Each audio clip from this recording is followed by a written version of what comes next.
Hi, everyone. We are fortunate to be joined today by Andrew Gaskin, the Global Power Platform Lead for Lumen Technologies. So, welcome, Andrew, and thank you so much for giving your time to us today. I will start by asking a few questions, and Tati will join as well. The first question is really all about digital transformation and innovation. It is top of mind for a lot of our companies, but in parallel, there's also budget and resource constraints requiring companies to do more with less. So couple that though with high expectations for transformation, and then mix that with challenges that deal with processes that are slow and inefficient and things that can be automated. So can you tell us a little bit about what platform you chose to address this business need? And if you can also provide an overview of the citizen development community that you built around this platform. Sure, absolutely. So, Power Platform for us was kind of a natural choice, given how we use Office 365 at the time, now M365. We kind of had a natural growth of that out of especially like the SharePoint side of things. And so we saw people gravitating towards it as a tool, initially using SharePoint as their data source in a lot of instances. So we had people starting to build apps based on this kind of data. And then that kind of pushed us along our journey to look at licensing, to change how we were doing some of the things, and looking at integration with custom connectors, being able to hit like SQL, Oracle, and then that moved slowly into Dataverse as a backend. So what we saw was there was this platform that people kind of intuitively knew how to use because of the tools that they already were using through the Office suite or through SharePoint or things like that. So out of that, we saw this community kind of organically grow. It wasn't something that we initially pushed. It just kind of happened. And I've said it before at Lumen, we have really curious, really smart people. So if something's put in front of them, they're gonna go figure out how to use it, how to make things better, how to make their job better. And that's kind of really how we got to the Lumen Makers community. So it was originally a community of people who were 365 users. And then we thought, well, maybe we should tap into this area. So we started looking at the Power Automate in that area, Power Apps, and we built these communities. And then ultimately, Lumen Makers came out of that, and now Lumen Makers is just a little over 1,700 people who regularly contribute and work with each other and work with us. That is amazing. And I love the fact that you highlighted curiosity, because that's really what fuels a lot of growth, especially within an organization, right?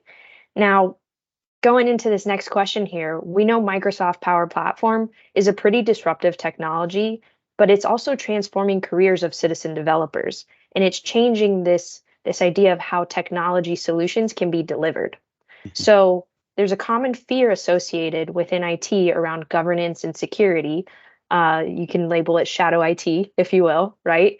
So what would you recommend as best practices for enabling Power Platform, and what you would consider Power Platform being that career catalyst for those citizen developers?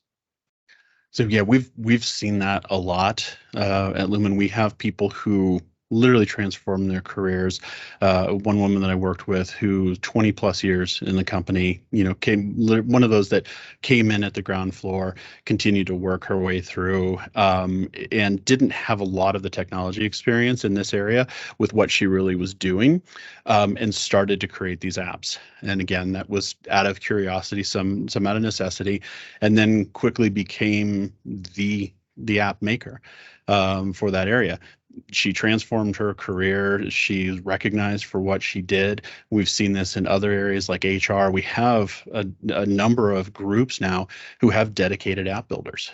And that's what they're doing, and they love it. That's the other thing. They're excited about what they do, and that's something that I see a lot is as people start using the Power Platform and they start seeing what they can do, they get excited about it.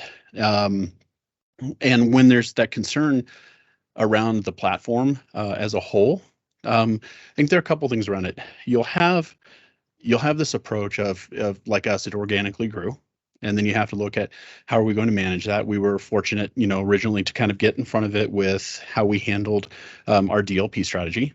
And then that's continued to grow. It's a very, it's an always evolving, always growing. If you're starting out and you haven't implemented the Power Platform yet, it's a perfect opportunity to look at, say, okay, what do we want our environment strategy to be long term?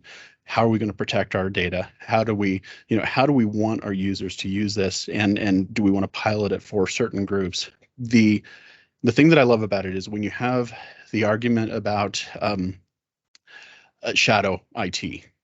The thing is that you don't know where that is. You can't monitor it. It's sitting under someone's desk, and then you find out 5 years later that there's a server that's been running under the desk, which has been running these operations. And what we find is that when you have these controls around the Power Platform, you might have someone who is initially doing something that you're like, oh, we probably shouldn't be doing that. But you found out because you're able to see what's going on. Not only that, you can go and then work with that maker and find out what they're doing, why they're doing it. And a lot of times you've got a really good justification as to why you should continue doing it and let the platform build on that. That's amazing, Andrew. And I know Angela has her third question here. But thank you for sharing a little bit around how the governance can really support the Power Platform. So Andrew, given all of the success that you have had at Lumen with your Lumen Makers community, what advice would you give folks who are just starting out? They're just seeking this out as an idea. How could you help others sort of, in terms of giving advice on how you can secure sponsorship for starting out such a community? Because I think sponsorship is key. And what resources would you recommend them tap into as they're starting out, given they're not alone in this journey? There's so many people like you who have already done this before. There's an enormous community, and it's everywhere you look, and for every type of thing that you want to do. Kind of looking at who should be your sponsor initially, we find success in that kind of director level. And then that allows you to kind of work up to that level and then have those communications above that. I think in a lot of areas, depending on the size of the company, your C-level execs may be more involved. But in larger companies, having that kind of director level approach, I think, really makes a difference, especially when they're engaged. I think if you're trying to learn more about the Power Platform, the resources that we constantly point people to are Microsoft Learn. We find the paths there to be absolutely fantastic. YouTube is your best friend, especially like the Power Cat videos, things like that. We are always telling people to go to those. Then your local communities, and those local communities can also be online communities, but they are all out there in the Microsoft user groups. So we have, for instance, I started the Global Power Platform Admins user group, which just rolls right off the tongue.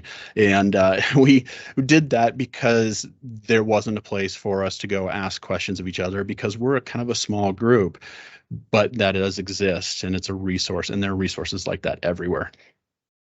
Thank you for sharing not only these resources and helpful advice, but the journey that you've been through. This has been super helpful, and we look forward to hearing more in the future in terms of what more the Lumen Makers will accomplish. Thank you very much. Andrew. Thanks, Andrew. Thank you.